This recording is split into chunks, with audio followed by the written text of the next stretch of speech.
Listo. Eh, Permítame presentarles al doctor Alexis Morel. Él es neurocirujano. Actualmente es el coordinador de investigación del Brain Tumor Initiative de la Universidad de Miami. Hoy vamos a realizar una revisión sobre un artículo sobre el manejo de los glioblastomas multifocales. Doctor, todo suyo. Perfecto. Bueno,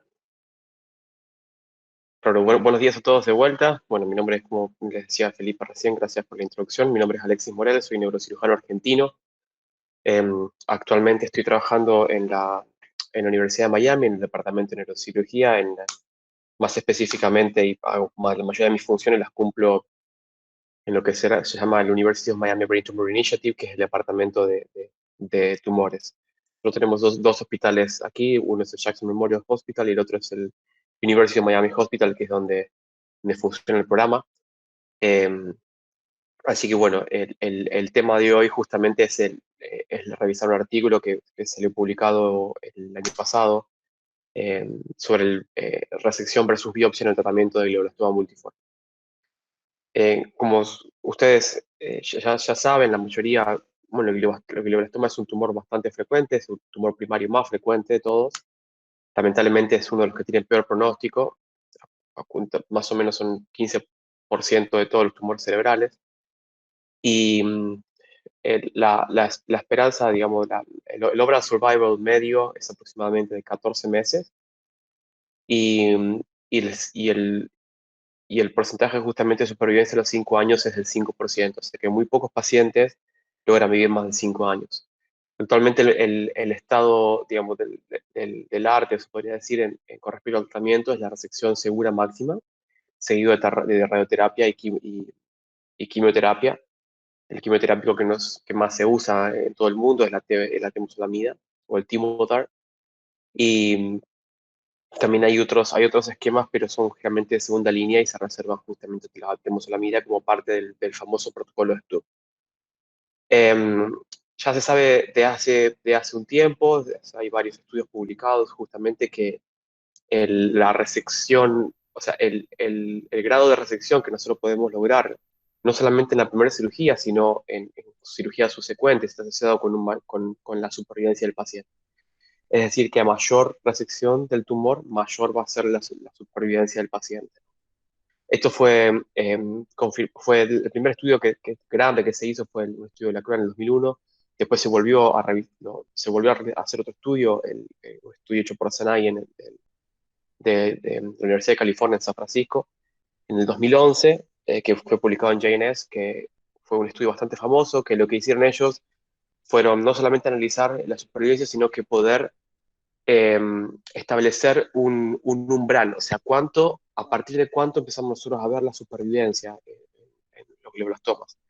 A todos los que trabajamos con esta enfermedad día a día, sabemos que la decisión de operar o no operar es una decisión diaria y que a veces es difícil justamente de poder realizarla.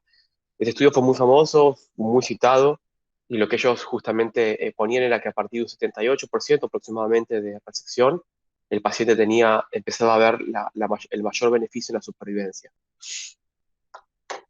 Siempre y cuando no, esto en el contexto de que a veces resecciones mayores pueden implicar un mayor riesgo neurológico, lo cual no es aceptable en estos pacientes. Como ustedes saben, a un paciente que tiene una supervivencia media de 14 meses, lograr provocarle con la cirugía un déficit neurológico generaría más daño que beneficio.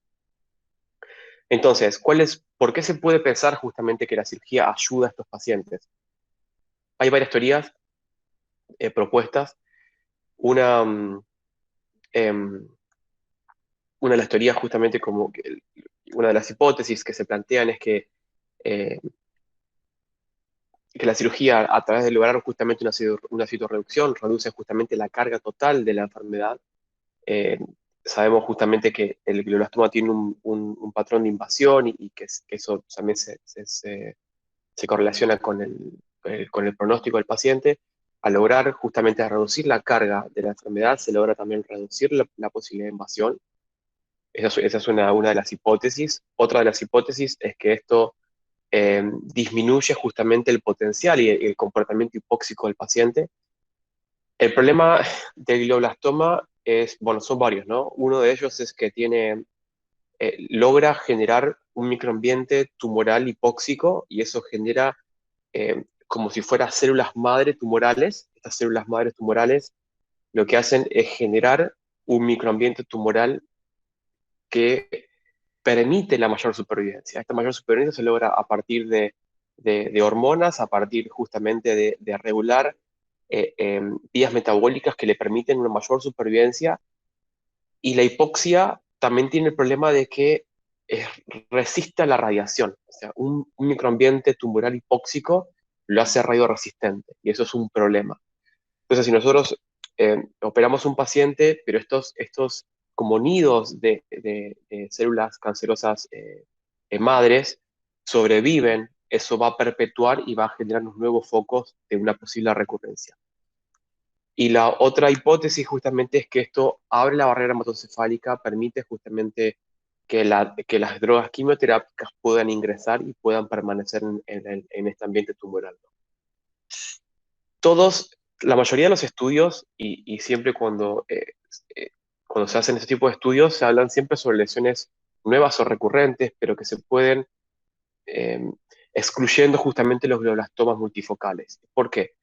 Porque históricamente la mayoría de los glioblastomas multifocales siempre han sido tratados solamente con biopsia. Biopsia para poder tener tejido, y ese tejido nos pone la firma que esto es un glioblastoma, por más allá de que lo que lo sospechemos, y le da justamente la posibilidad al oncólogo para tratarlo, y eso es justamente a lo que se apunta. En estudios publicados podemos ver que la sobrevida en estos pacientes ha sido históricamente muy pobre, aproximadamente 6 meses de sobrevida media, comparado con 11 meses en una corte con otros pacientes que sin gliomas multifocales. Y, y bueno, esto lo podemos ver en la práctica, ¿no? La práctica ha sido siempre así. Por un lado, esto es totalmente lógico, porque sabemos que el glioblastoma es una enfermedad que no la vamos a poder curar nunca con cirugía. Si algún día se cura, se va a curar del lado de la quimioterapia, no del lado de la cirugía, porque es una enfermedad sistémica cerebral, por decirlo así. O sea, hay estudios bastante citados y famosos que sabemos que inclusive en el hemisferio sano contralateral podemos encontrar células cancerosas. O sea que es una enfermedad, por decirla, sistémica cerebral. El cerebro está todo afectado.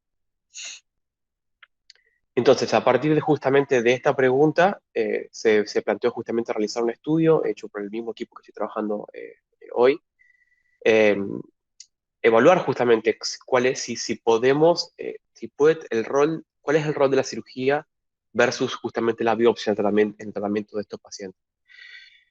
El diseño del estudio fue un estudio retrospectivo, incluyendo pacientes desde noviembre del 2011 a abril del 2019, pacientes consecutivos, no se escucharon ningún paciente. Y los criterios de inclusión fueron pacientes que fueron diagnosticados recientemente, o sea, sí, que no hayan sido pacientes que hayan fallado en la primera línea, pacientes con glioblastomas recurrentes, porque ya ahí la sobrevida sería diferente. Y se incluyeron pacientes que hayan tenido biopsia o resección, ya sean multifocales o multicéntricos. ¿Cuál es la diferencia? Multifocales generalmente se refiere a los pacientes, esto es medio controvertido igual, o sea, no hay una definición clara. Se refiere generalmente a los pacientes que han tenido multifocales son los que tienen lesiones que no son contiguas, tomando el T1 con contraste, pero están dentro del mismo hemisferio y se pueden inclusive estar dentro de la misma región que nos delinea el T2 o el FLAIR. Es decir, una lesión justamente que son como dos islas, pero están cercas pero no contiguas. Y los multicéntricos son los contralaterales o los cuales no están contiguos ni siquiera en el FLAIR. Los resultados que se han obtenido, para que tengan una idea, los resultados que han obtenido son 34 pacientes y en el mismo tiempo, más o menos unos 8 años, se operaron en el servicio unos 750 gliomas. O sea que esto no es lo más frecuente, es aproximadamente cuenta por un 5% de la cantidad de los gliomas. Estos incluyeron justamente 34 pacientes, aproximadamente la mitad masculinos y femeninos. También casi un 50% se realizaron biopsia, poquito menos del 50% se realizó la resección. Al estar en un estudio retrospectivo, no podemos ver cuáles fueron justamente las directivas para poder elegir un paciente para biopsia o para resección. Esto es una de las limitantes de este estudio, sino que eso quedó a criterio del cirujano, porque lo cual puede haber un sesgo importante aquí. Y vemos justamente bueno, en 4 pacientes se realizó un porcentaje de resección mayor al 85% de la lesión y menor al 85% en 9 pacientes. Y lo que sí nos llamó la atención justamente fue que cuando analizamos la segmentación volumétrica, es decir, el volumen total del tumor, podemos ver que los pacientes que sufrieron una resección fueron inclusive más grandes que los pacientes que fueron a biopsia. O sea que esto no dependía solamente que los pacientes no es que no fueron a la resección porque tenían un gran volumen de tumor, sino que fueron por otras características. Y con respecto justamente a los marcadores tumorales, podemos ver que la hipermetilación MGMT y la mutación IDH fueron también bastante parecidos en ambas cohortes. Con respecto a la sobrevida, esto fue lo que más nos llamó la atención, fue que aquí, como pueden ver en el gráfico A, eh, estos pacientes en rojo fueron biopsia, estos pacientes en azules fueron resección. Podemos justamente ver que la sobrevida fue muy diferente en estos dos grupos, con esta significancia estadística. Los pacientes que tuvieron solamente biopsia tuvieron una overall survival de 8 meses, comparado con 22 meses en el grupo justamente de resección. Lo que sí no hubo una diferencia fue en, en el progression free survival, justamente en la sobrevida libre de enfermedad. Y cuando se realizó justamente aquí un macheo justamente por probabilidad de tratamiento, lo que este estudio logró justamente hacer estadísticamente es hacer un macheo por probabilidad de tratamiento, lo que se llama. ¿Qué es lo que significa? Que nosotros sabemos cuando a veces hay dos cohortes y en este tipo de retrospectiva que los dos sufrieron eh, tratamientos diferentes como biopsia o resección, una de las cosas que nosotros podemos observar y uno de los limitantes justamente de estas técnicas es que los pacientes, por ejemplo, que fueron a biopsia generalmente pueden tener mayor edad o que pueden tener esa corte puede tener una determinada característica que los hace más propensos a sufrir un determinado tratamiento, ya sea resección o biopsia, ya sea performance scores como Karnofsky score, ya puede ser edad. Entonces lo que hacemos justamente estadísticamente es tratar de machear a través de técnicas estadísticas y poder justamente eh, generar dos cortes un poco más parecidas. El modelo se mantuvo, en este momento no hubo mucha diferencia para lo que es overall survival. Cuando justamente planteamos la probabilidad justamente de esto, bueno, estos son todas curvas de Kaplan-Meier. Cuando vemos justamente la probabilidad o lo que nosotros denominamos justamente función hazard en un estudio multivariado, ya sea para overall survival o para justamente progresión libre de enfermedad, cuando están machados sí vemos justamente que la diferencia es mayor en la sobrevida libre de enfermedad.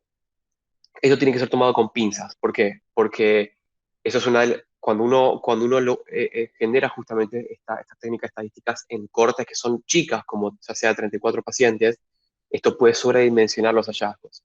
Pero lo que sí podemos ver justamente es que la diferencia en la sobrevida, o sea,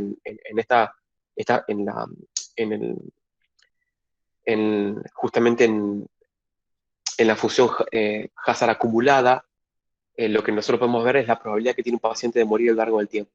Y esto sí, justamente hubo una mayor diferencia en la sobrevida de los pacientes. Entonces, dentro de todo esto, lo que nosotros nos llamaba un poco la atención primero es la gran diferencia que había, o sea, en la sobrevida de las dos cohortes. Es casi el 100% de sobrevida. Nosotros sabemos que al ser una cohorte chica, con mucho riesgo justamente de sesgo por ser una corte retrospectiva en el cual la selección de pacientes fue hecha bajo criterio del cirujano, no fue hecho bajo estrictos criterios de inclusión. Sabemos justamente que hay un gran riesgo de sesgo en esto, pero no se puede negar que cuando uno tiene un hallazgo que es tan importante así, uno tiene que tener un signo de alarma que dice, bueno, ¿qué es lo que está detrás de estos datos? Y, y un poco nos hizo reflexionar justamente de qué hubiese pasado si hubiésemos tenido este estudio cuando empezamos eso, cuando empezamos esa revisión en el 2011. Hubo pacientes que hubiésemos hecho crossover, hubiésemos pasado de pensar en su momento en una biopsia a una resección, o al revés, más yo pienso que para el lado de resección, y puede ser posible. Y lo más importante justamente que podemos ver aquí en los gráficos de abajo fue que estos pacientes, cuando empezamos a hacer un análisis de acuerdo al nivel de resección, el mayor beneficio lo podemos ver en los pacientes que tuvieron una resección de más del 85%. En los pacientes que tuvieron una resección del más del 85% sucedió justamente mucho más. Y es donde más se puede ver justamente la ventaja de poder lograr una cirugía. Este estudio está muy lejos de ser un estudio como el que publicaron Sanay en el 2011. Ese estudio tenía más de 400 pacientes y estadísticamente es mucho más pesado que este, pero lo que sí nos permite es provocar justamente discusiones en el futuro y provocar discusiones y poco replantearnos cuál es el tratamiento estándar para estos pacientes. Les quería presentar algunos casos ejemplos justamente para poder hacer esta charla un poco más gráfica. Este paciente es un paciente que eh, eh, bueno, justamente que se presenta con una lesión multifocal dentro del mismo hemisferio, pero como puede ver hay dos lesiones que no están contiguas en el T1, pero sí contiguas en el FLAIR. Eh, este paciente, bueno, se planteó justamente para poder hacer una resección casi total en este caso. Sabíamos justamente que teníamos una lesión en el otro lado, justamente aquí, en el otro hemisferio, pero sabíamos justamente que se podía lograr una resección total a partir de la misma, perdón, una resección no total, pero de una gran parte justamente del volumen total tumoral a partir de la misma crenotomía. Acá podríamos hablar bastante tiempo de esto, si lo hacemos despierto, si lo hacemos con paciente despierto, con paciente dormido, qué tipo de monitoreo intraquirúrgico vamos a utilizar en este paciente, eso podríamos hablar mucho. Eh, pero bueno, el paciente se operó, dio una histología con una metilación MGMT, eso nos va a brindar una mayor respuesta a la temotolamida, un INDH wild type, lo cual no es muy bueno para la supervivencia, pero en el postoperatorio a las 2 semanas se ve justamente un crecimiento justamente de la lesión contralateral, pero bueno, más allá de eso, el paciente tuvo una buena supervivencia justamente de 30 meses y el foco este justamente contralateral fue el que inició la, la recurrencia, por decirlo así, y con un buen control local de la lesión inicial, por más allá de que ya tiene un gran volumen. Siempre lo importante en estos pacientes es no provocar un nuevo déficit neurológico. Esto es lo más importante. Acá tenemos muchas posibilidades de poder lograr empeorar justamente su seminopsia como tiene este paciente, como provocar justamente un déficit motor que es muy importante. Por más de que nosotros consideremos esta cirugía en parte de lo que es el hemisferio no elocuente, hay muchas estructuras que podemos dañar y generando eh, eh, una calidad de vida bastante pobre del paciente. En este otro caso podemos ver una cuestión bastante similar, una lesión bastante voluminosa con efecto de masa, edema peridicional, eh, y inclusive justamente, bueno, acompañado de una lesión dentro del polo temporal, que sabíamos que no se iba a poder lograr en la misma cirugía, se planteó la resección de la lesión que era más voluminosa, se logró una resección completa de esa misma lesión, dejando la lesión del polo temporal intacta, en este paciente justamente que tenía solamente dolores de cabeza, lo único que tenía era cefalea, lógicamente intacto, Y, y en estos pacientes es justamente muy importante poder hablar con ellos y en estos pacientes que son oligosintomáticos o casi son asintomáticos, no se sienten enfermos, por más que tengan un tumor cerebral.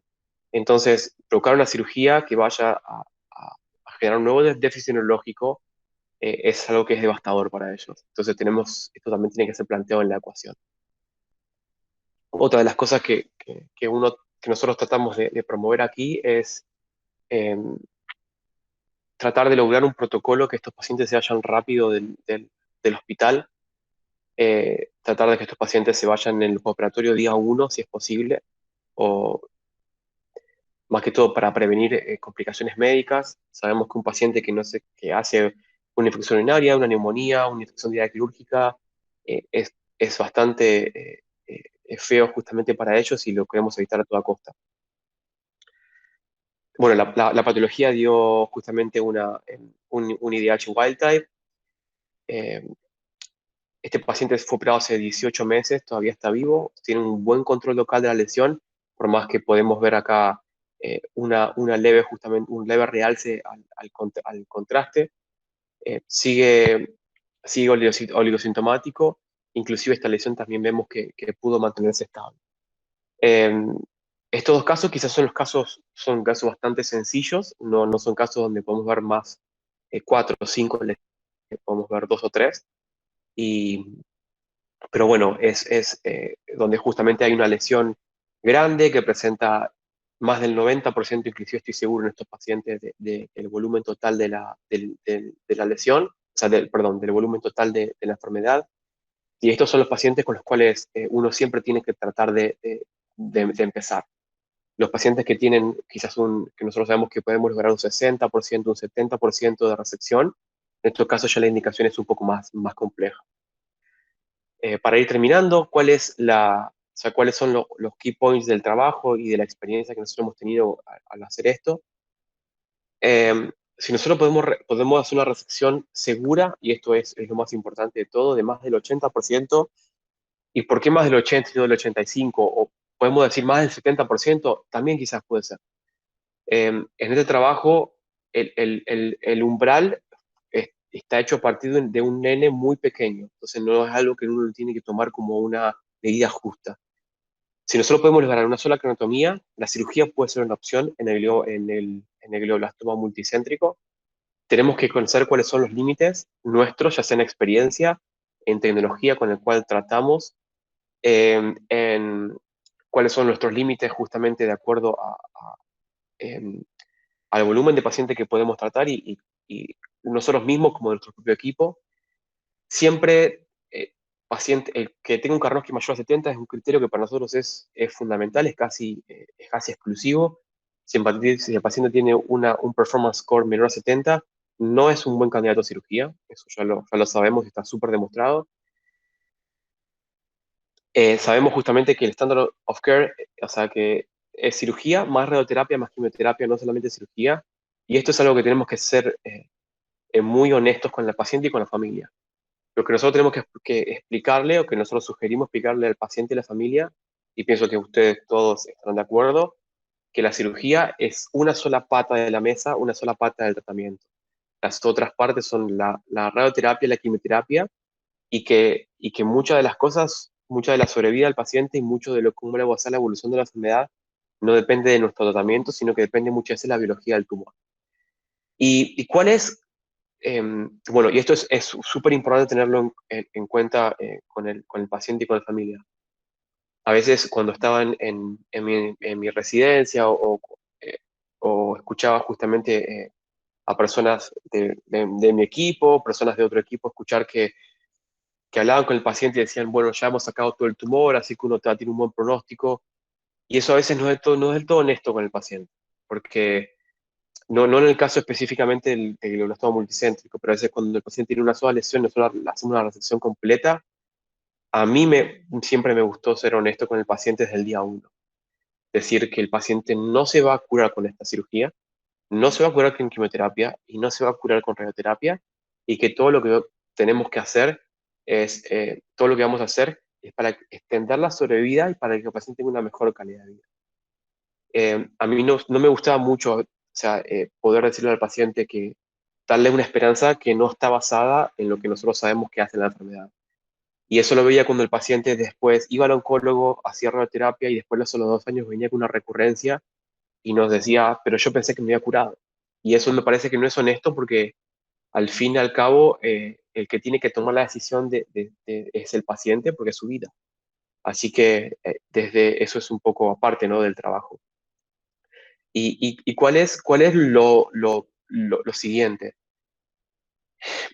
Esperemos contar en los próximos 10 años con tratamientos que nos permitan hablar de cirugía, de una sobrevida media, en tanto ya sea en el glioblastoma como en los gliomas de bajo grado, de más tiempo, de 5, 6 años, 7 años.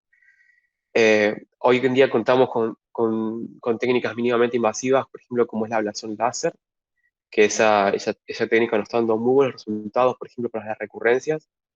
Y si eso lo sumamos con inmunoterapia, si eso lo sumamos con nuevas drogas, con una radioterapia un poco también más aplicada, y eso quizá nos podemos pensar y soñar con que la sobrevida para el glioblastoma puede ser en vez de un año y medio, puede ser 3, 4, 5 años, y que esos pacientes van a poder inclusive trabajar y tener una buena calidad de vida durante ese tiempo, inclusive 10 años. Eso es un sueño. Entonces, sabemos que esperemos prepararnos a eso y sabemos que la cirugía sigue siendo el tratamiento principal en estos pacientes y es una, como decíamos, por más que sea una de las, una de las 3 o 4 patas de la mesa, sigue teniendo un rol que es súper importante y si operamos bien al paciente, el paciente va a andar mejor. Sí, bueno, concluyendo, les quería agradecer por la invitación. Aquí, como pueden ver en el medio y en la derecha, aquí hace unos 10 años me tocó visitar su hermoso país y comer esos ricos platos. Aquí estoy con si no me equivoco, es una bandeja paisa. Así que me tocó visitar su hermoso país. La verdad que ha sido un placer. Tengo muchos amigos colombianos y ellos, bueno, me llevaron para allá. Así que la verdad que fue un placer haber conocido su país. Muchas gracias, doctor Alexis. Definitivamente es una bandeja paisa y es de las grandes. Es de las grandes. Sí, señor. Doctor Alexis, yo tengo una inquietud y pues quienes hemos trabajado ya pues bastantes años, muchos más años que usted, yo veo con mucha decepción el tratamiento de los glioblastomas, independientes si son mutados, metilados, porque a mí me da la impresión de que el paciente, como usted bien lo dice, es una enfermedad sistémica del cerebro y yo no he visto ningún paciente que después de 6 meses sea una persona que tenga su capacidad cognitiva completa. A mí me parece que entran en demencia más o menos a los 6 meses. Entonces, cuando uno habla de sobrevida, se decepciona mucho porque estamos dando es cantidad, pero no calidad. Entonces, me parece que falta todavía mucho y que pues hay que seguir insistiendo, insistiendo, porque así empezaron con el linfoma. Cuando yo terminé medicina, el linfoma tenía una mortalidad del 90% y hoy se curan y eso se debe precisamente en la insistencia de los oncólogos y personas que todos los días luchan, pero me parece que hoy es decepcionante el glioblastoma. No sé si comparten algo lo que yo les estoy diciendo. Sí, sí, totalmente. Nosotros lo compartimos totalmente. Es una enfermedad, es muy frustrante y más porque uno hace todo lo posible, hace una cirugía hermosa y el paciente se va a la casa, entre comillas, sin déficit, que es algo que quería hablar ahora, y después a los 6 meses vuelve con una recurrencia y vos sabes que está mal y a veces el problema es que todos los clinical trials y los trabajos no muestran muchas veces qué es lo que está detrás. Muestran que un paciente vive, como ustedes decían recién muy bien, vive un año y medio, quizás un año, pero ese último año quizás no fue bueno para el paciente. Y eso Sí, es algo que nosotros también estamos trabajando justamente ahora. Tenemos uno de nuestros mejores proyectos, que es es cómo poder reducir la carga cognitiva en la neurocirugía, más que todo en los pacientes con gliomas. En este, el experto mundial es Dufault, el experto mundial en esto es Hugues Dufault, el francés. Él es el maestro en lo que es, bueno, más que todo en cirugías de gliomas de bajo grado, pero él ha hecho un trabajo gigante en lo que es capacidad cognitiva en gliomas. Nosotros estamos trabajando ahora con empezamos hace un año y medio más aproximadamente, a crear un programa justamente comprensivo de mapeo cerebral que nos va a dar la posibilidad de evaluar otras cosas, porque ¿cuál es el problema? Sinceramente, ¿no? Uno va a un congreso y ve que todos presentan al paciente como así, mostrando así con las manos para arriba, y que no tiene déficit motor y que habla, ¿no? Y no sabe si el paciente puede leer, no sabe si el paciente puede escribir, no sabe si puede cantar, no sabe si puede escribir, si era un contador, si podía hacer cuentas, si no puede hacer cuentas, si puede reconocer a sus seres queridos, si ve una película y llora, si ve una película, eso no lo sabe uno en un congreso. Entonces, y sinceramente, si uno uno va a hablar con un paciente y le va a decir, mire, usted va a poder mantener las manos así, va a poder hablar, pero no va a poder ver una película y emocionarse, no sé cuántos pacientes aceptarían una cirugía. Entonces, eso ha sido muchas veces, nosotros hemos como negado esa parte del paciente, y eso tampoco me parece honesto. Entonces, estamos trabajando justamente para poder, bueno, ahora estamos trabajando con una empresa que se dedica a hacer mapeo cerebral basado en inteligencia artificial. Y eso nos está permitiendo visualizar redes cerebrales a gran escala, por ejemplo, y poder evaluar lo que es la metacognición, poder evaluar justamente procesos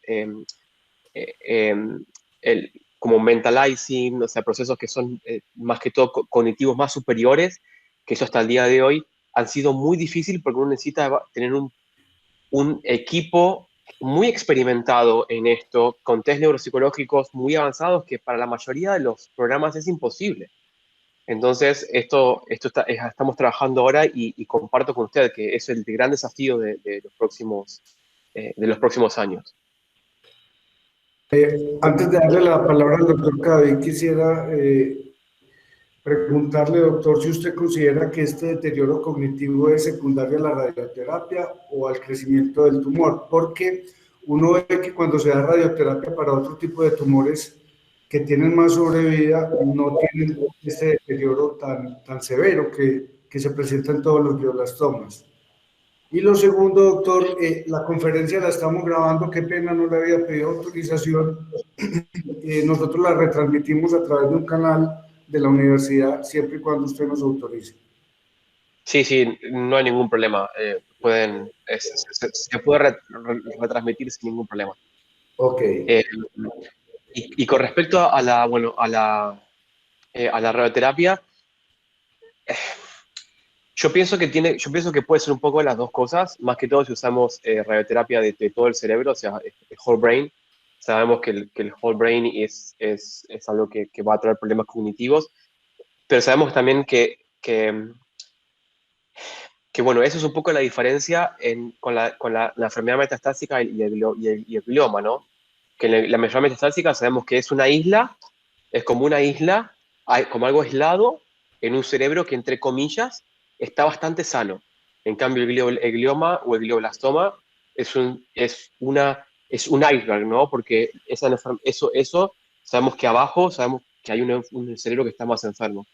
Si nosotros hacemos una resección por ejemplo, de una metástasis y después aplicamos, obviamente, ¿no? Radiocirugía estereotáctica, esa no es la misma carga y no es el mismo, digamos, outcome cognitivo que va a tener el paciente de esos dos.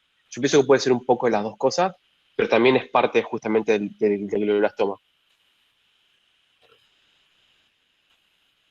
Gracias, doctor. Adelante, doctor Cadavid.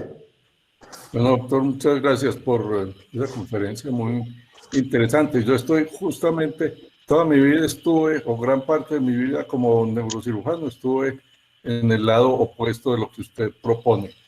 Y todavía, porque como yo hacía biopsias estereotácticas y me sentía en la obligación de seguir a los pacientes, de hacer las curvas de sobrevida en un número muy limitado, bueno, pero finalmente fueron más de 200 pacientes o algo así, porque yo asumí como una gran responsabilidad saber si la biopsia y la radioterapia eran mejores que la resección amplia, porque también supe cuál fue la morbimorbilidad en el medio.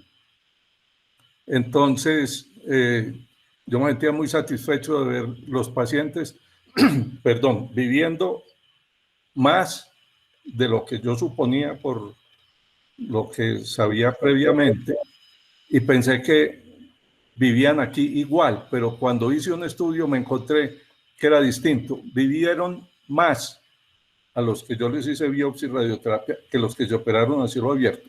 Y lo otro muy grave, usted lo mencionó, es conocer uno la morbilidad. Y yo digo, la morbilidad propia.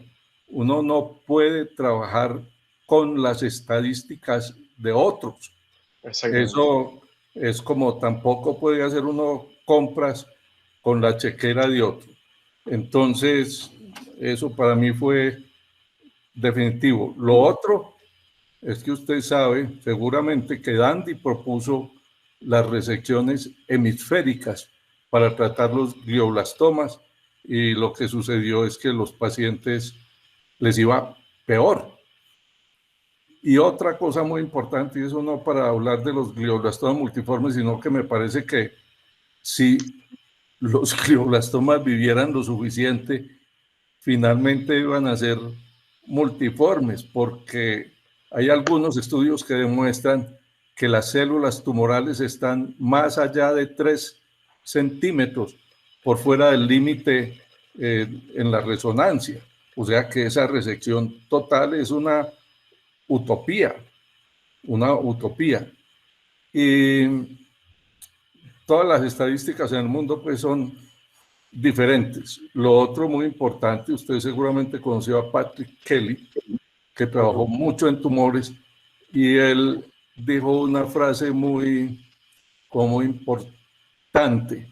Y decía, si usted tiene un glioblastoma multiforme y va donde el neurocirujano lo operan y le preguntan que cómo va, usted dice que va bien, pero eso es lo mismo que el que se tira del Empire State y de pronto uno en una imagen virtual lo para y le dice, ¿cómo va? Y dice, yo voy bien, cuando esté en el piso 40. Después va a morir. Muchas veces yo le dije a los neurocirujanos colegas, así como hablamos los paisas, no como los argentinos, si usted tiene o si tenés un glioblastoma multiforme, ¿qué te dejas hacer? ¿Una resección total o una biopsia? Algunos me decían, yo no me dejo hacer nada. Entonces, uno tiene que tener ese compromiso de saber muy bien cuál va a ser el resultado y ofrecer eso.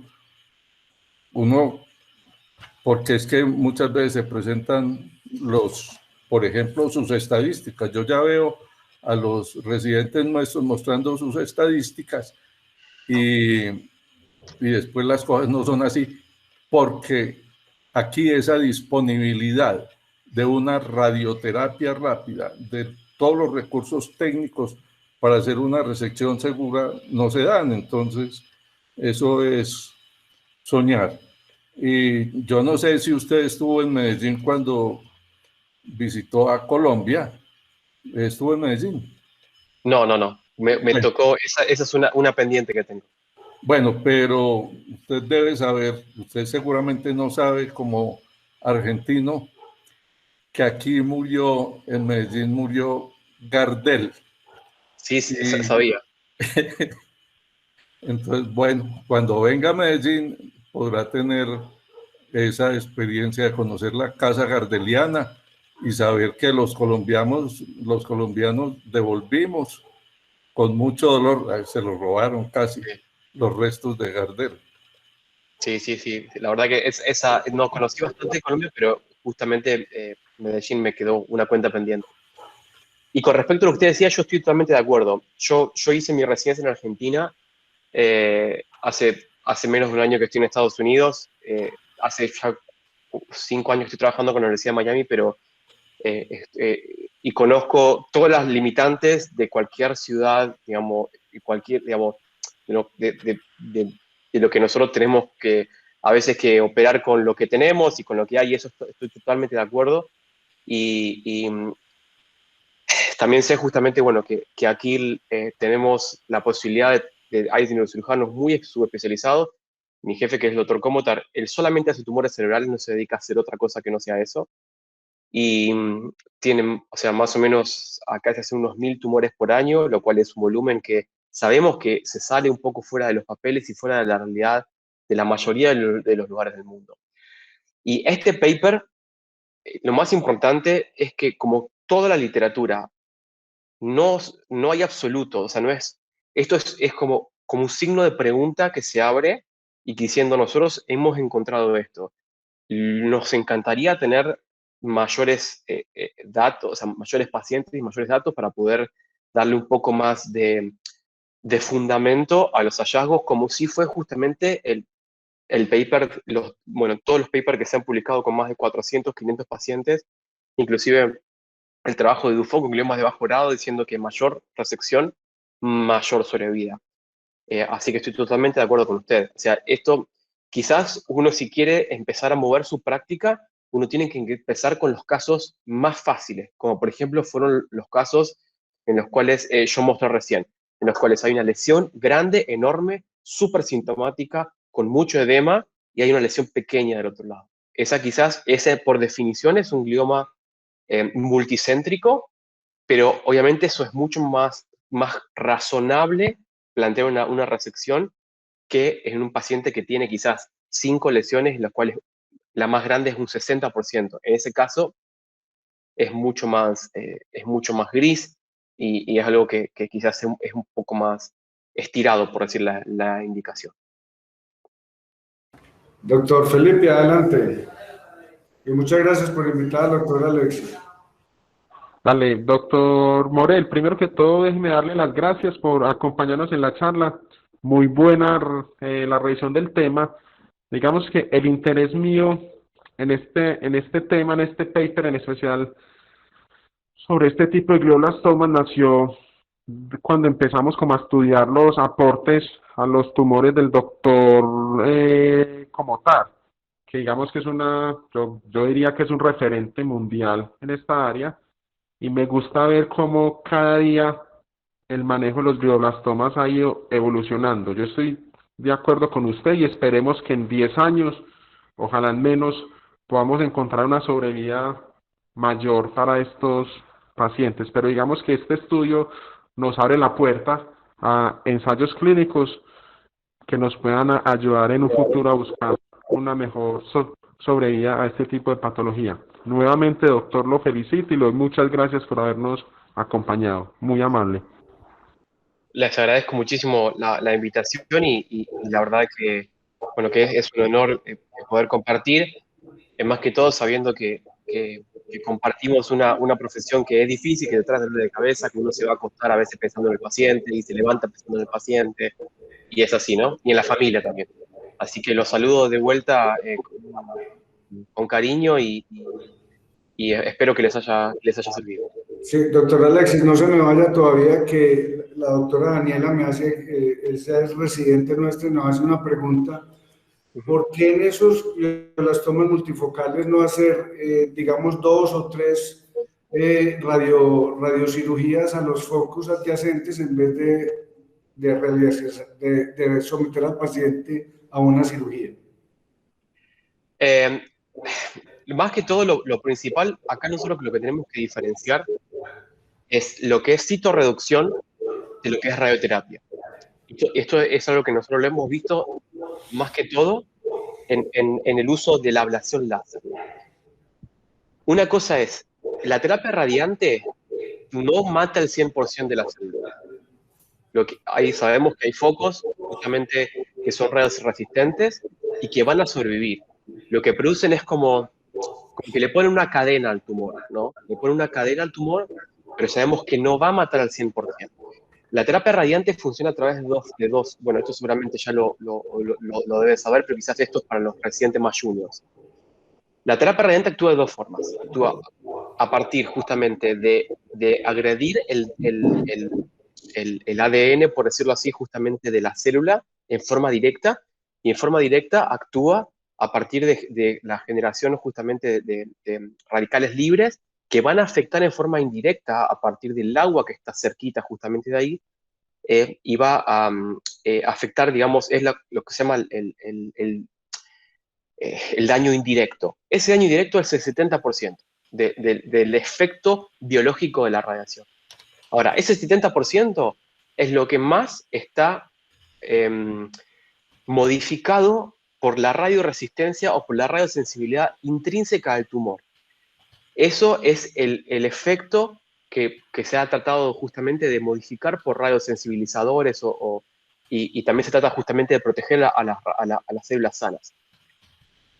Estos focos, justamente, como yo hablaba al principio, de células de islas, de células madres, son altamente radioresistentes por un montón de factores.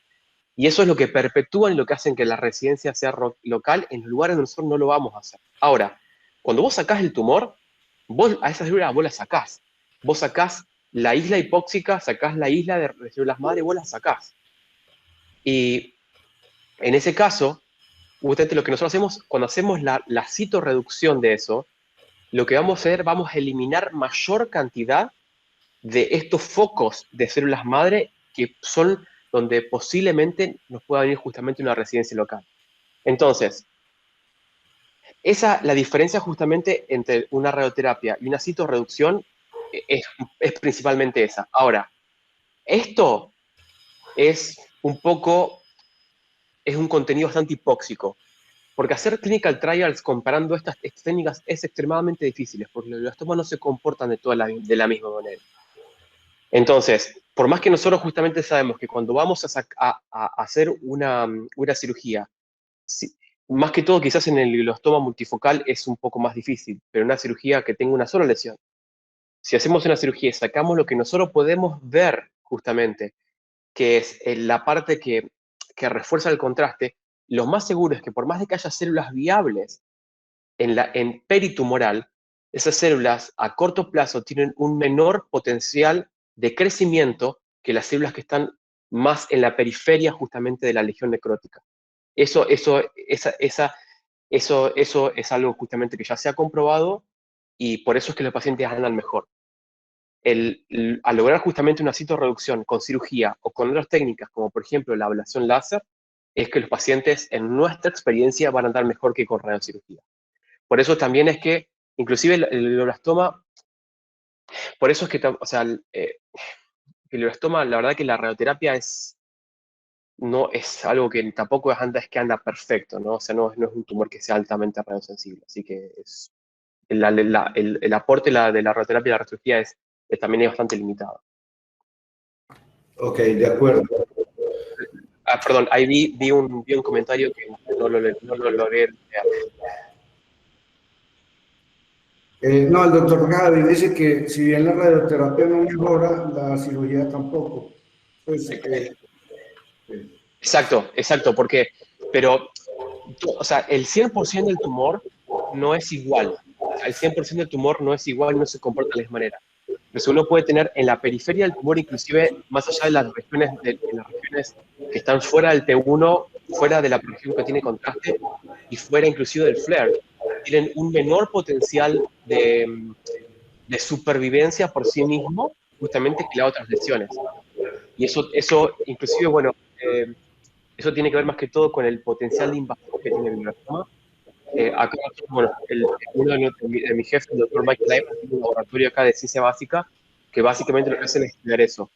Y bueno, esto es para otra charla, es algo que es impresionante, a mí me encanta, es algo que es fascinante porque es por ahí donde uno tiene que llegar a realizar la investigación si uno realmente quiere poder curar esta enfermedad, ¿no? doctor Zorro, adelante.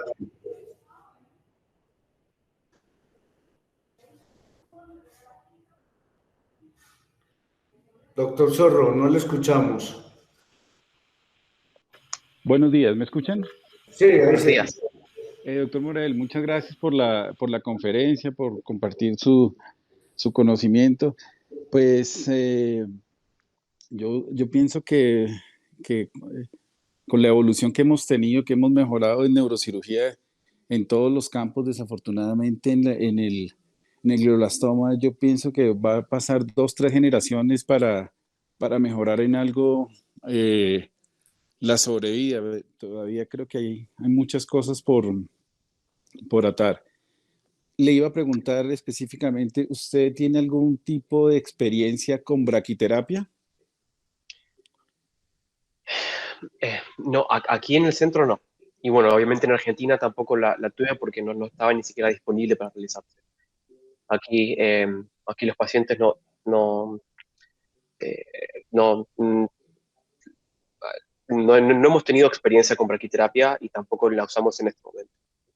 Acá el standard of care es cirugía y después, bueno, radioterapia más temozolomida en un primer momento y después, generalmente, si hay una recurrencia, se hace Avastin, bevacizumab, y eso es básicamente lo. Hay algunos clinical trials en este momento, pero más que todo, no con braquiterapia. No sé si el doctor Cadavid tenga algún conocimiento de braquiterapia o algo en épocas anteriores. Gracias. No, lo que yo hice con braquiterapia y con radiocirugía fue intentarlo. Fabricamos todos los equipos para hacer radiocirugía, siguiendo el ejemplo de Bravo y de, bueno, el argentino, se me olvida el nombre del argentino que empezó a hacer radiocirugía antes que los americanos. Una persona muy, muy interesante. Y lo otro, también coloqué unas agujas de cesio radioactivo, pero eso no lo hice sino 2 veces, porque eran las que se utilizaba para hacer un tratamiento de mama o de cáncer de próstata. Pero yo sí, ya tengo bastantes años, ya que Ignacio dijo que también que tenía más años que el doctor Morel. Yo tengo más años que él y yo estoy convencido de que la vida es un don divino, absolutamente. Y que por más que hagamos los médicos, yo me sorprendo de pacientes que evolucionan mucho mejor de lo que pensamos y otros en los que se hacen todos los esfuerzos y no se logra prolongar la vida. Hay mucha incertidumbre, aunque es claro que en este momento se vive más que en otro tiempo.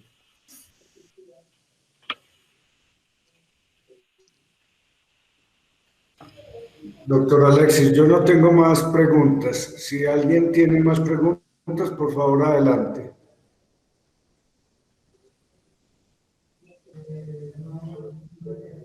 Nuevamente le damos las gracias, doctor. Esperamos poder contar con usted nuevamente y agradezco al doctor Felipe haberlo contactado. Una conferencia excelente. Muchísimas gracias, doctor.